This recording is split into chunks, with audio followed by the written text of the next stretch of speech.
Guys, ito nga pala yung yung sa gangsa na triple drop.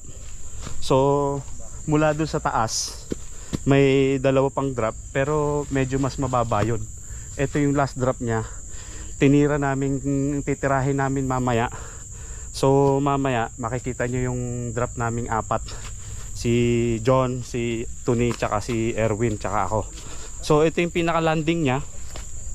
Ayan, kita nyo, okay naman yung landing niya. Kaya lang ang problema, pag ganito na bagong ulan siya, medyo madulas siya.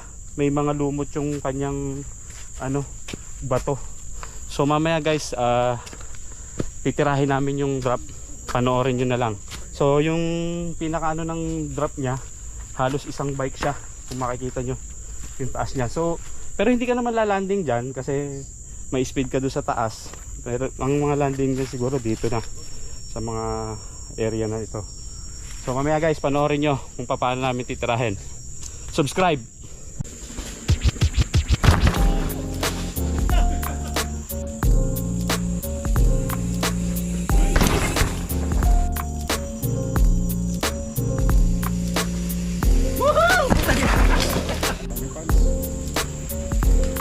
Nice! Oh, ganun lang.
Lang.